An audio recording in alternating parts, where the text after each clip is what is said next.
আসসালামু আলাইকুম রহমতুল্লাহি বারাকাতুহ। প্রিয় শ্রোতা, আপনাদের সামনে এখন আমি শবে বরাত অর্থাৎ 15 শাবানের রজনীর গুরুত্ব বয়ান করব। এর আগে আমি ভিডিও করেছি শাবান মাসের গুরুত্ব সম্পর্কে।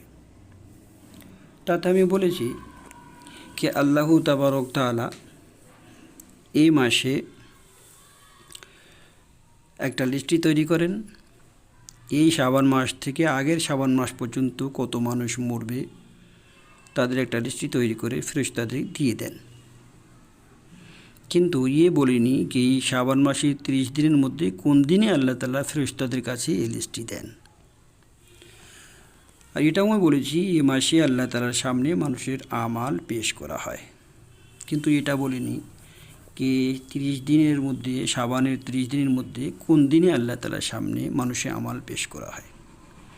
প্রিয় শ্রোতা, এই দুটো জিনিস আল্লাহ তাআলার সামনে এই শবে বরাতের রাতে অর্থাৎ 15 শাবানের রজনীতে আল্লাহ তাআলার সামনে পেশ করা হয় মানুষের আমাল। আর আল্লাহ তাআলা লিস্টি তৈরি করে ফেরেশতাদের সামনে এই রাতে দিয়ে দেন। এতেই আমরা শবে বরাতের গুরুত্ব কী বুঝতে পারলাম। শবে বরাতের গুরুত্ব সম্পর্কে বুখারী শরীফে আমরা পাই, সহিহ বুখারীতে আছে, ইয়াত্তালিউ তাবারাকা ওয়া তাআলা ইলা খালকিহি লাইলাতা নিসফিন মিন শাবান ফায়াগফিরু লিজামি খালকিহি ইল্লা মুশরিক আও মুশাহিন। অর্থ হলো আল্লাহ তাআলা এই মাসে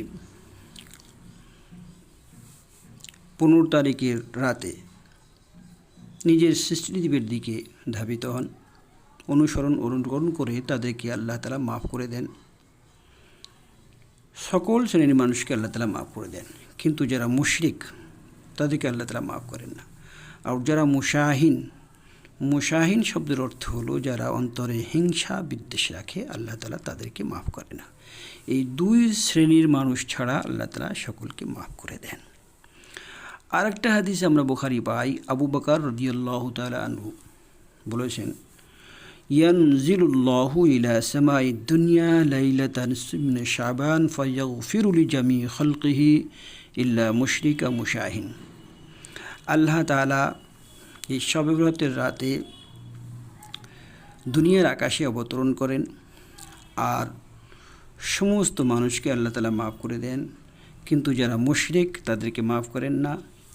আর যারা মুশাহিন অন্তরে যারা হিংসা বিদ্বেষ রাখে, আল্লাহ তাআলা তাদেরকে মাফ করেন না। এই দুই শ্রেণীর মানুষ ছাড়া আল্লাহ তাআলা সকলকে মাফ করে দেন।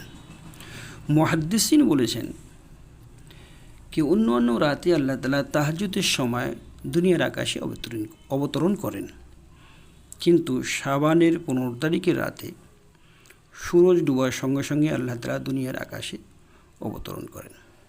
আল্লাহ তাআলা অন্য রাতে তাহাজ্জুদের সময় অবতরণ করে এই আওয়াজ দেন, হাল মিন মুস্তাগফিরিন ফাগফিরু লাহ। আমার কাছে কেউ নিজের গুনাহ থেকে মাফি চাইবে, আমি তাকে মাফ করে দেব। হাল মিন মুস্তারজিকিন ফারজুকু লাহ। আমার কাছে কেউ রুজি চাইবে, আমি তাকে রুজি। তো আল্লাহ তাআলা যখন অন্য রাতে এই আওয়াজ দেন, শাবানের রাতে ওই আওয়াজ দেবেন। এর দ্বারা আমরা বুঝতে পারি এই শাবানের রাতে আল্লাহ তাআলার ইবাদত করে যদি আল্লাহ তাআলার কাছে আমরা নিজের গুনাহ থেকে মাফি চাই আর রুজি চাই, আল্লাহ তাআলা আমাদেরকেও দেবেন। প্রিয় শ্রোতা, আমি বলেছি আল্লাহ তাআলা এই মাসে একটা লিস্টি তৈরি করেন। এই শাবান থেকে নিয়ে আগে শাবান পর্যন্ত যত মানুষ মরবে আর যত বাচ্চা পয়দা হবে তাদের লিস্টি তৈরি করে এই রাতে আল্লাহ তাআলা ফেরেশতাদের কাছে দিয়ে দেন। আর এই রাতে আল্লাহ তাআলার সামনে মানুষের আমাল পেশ করা